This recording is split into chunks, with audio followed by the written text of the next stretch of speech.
सच के सुर में आपका हार्दिक अभिनंदनम, वंदनम, स्वागतम। मित्रों, प्रथम अंक में केजरीवाल जी के एक दशक के राजनीतिक डगर पर अपनी भावनाओं को आपके साथ साझा किया था। किस प्रकार से केजरीवाल भारत की राजनीति में आए और उन पर करोड़ों करोड़ देशवासियों की नज़र गड़ी एक वैकल्पिक राजनीति देने के लिए, परंतु 2 पंचवर्षीय योजना के अंतर्गत ही उनकी राजनीतिक पराभव हुआ। इस पर आइए आज दूसरे अंक में हम आपसे अपने विचारों को साझा करते हैं। मित्रों, 1975 में 5 जून को जयप्रकाश नारायण के नेतृत्व में संपूर्ण क्रांति का नारा दिया गया था। इस संपूर्ण क्रांति में 7 क्रांतियाँ सन्निहित थी: राजनैतिक, सामाजिक, आर्थिक, सांस्कृतिक, बौद्धिक, शैक्षणिक और आध्यात्मिक। यह संपूर्ण क्रांति भी तत्कालीन प्रधानमंत्री कांग्रेस सरकार की इंदिरा गांधी जी के भ्रष्टाचार के अगेंस्ट में बुलंद किया गया था। परिणाम क्या हुआ? इंदिरा जी ने आपातकाल लागू किया और सरकार बनी, लेकिन सरकार का जो अधोपतन हुआ कुछ उसी के दृष्टिकोण से हम केजरीवाल जी के इस राजनीतिक पराभव को देख सकते हैं। केजरीवाल जी आए भारतीय राजनीति में राजनीतिक विकल्प बढ़ने के लिए, और 3 चीज़ें उस राजनीति की बड़ी ही महत्वपूर्ण थी: पारदर्शिता, शुचिता और राजनैतिक शुचिता के लिए, जिसमें पारदर्शिता महत्वपूर्ण हो और जिसमें जवाबदेही महत्वपूर्ण हो।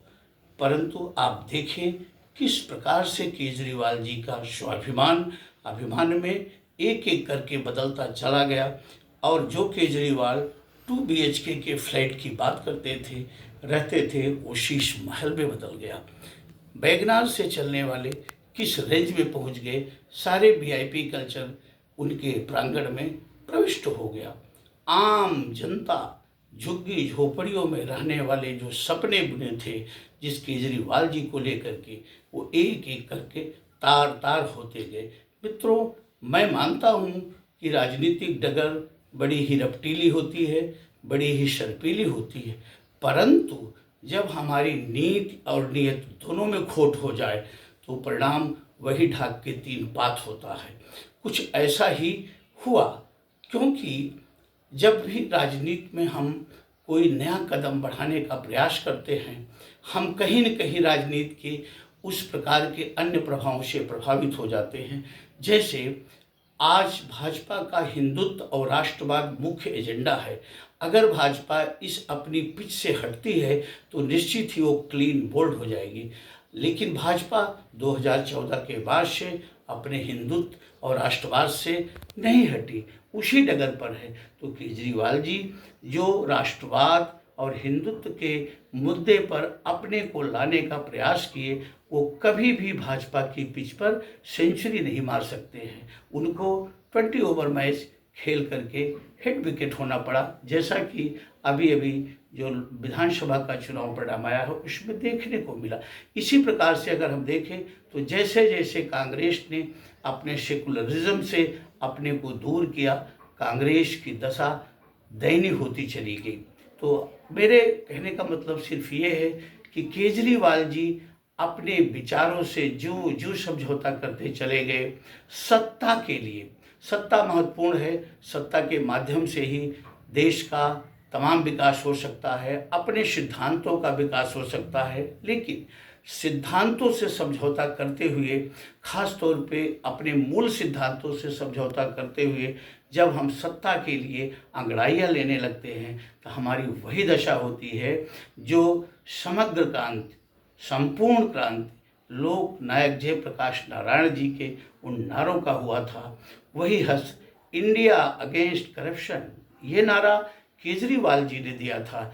और अगर आप इसकी गहराई में जाके देखें तो इंडिया अगेंस्ट करप्शन का नारा केजरीवाल जी के आप में, इंडिया विद इन करप्शन आप डूब गई, और परिणाम ये निकला कि जनता उमड़ पड़ी थी केजरीवाल जी को सत्ताच्युत करने के लिए, और केजरीवाल जी सत्ताच्युत हो गए।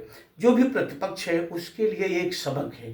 केजरीवाल जी की पराजय, केजरीवाल जी का अधोपतन बहुत मायने नहीं रखता है। मायने ये रखता है कि जो एक वैकल्पिक राजनीति की परिकल्पना राजनीति के समर में आई थी, उसका पराभव हो गया।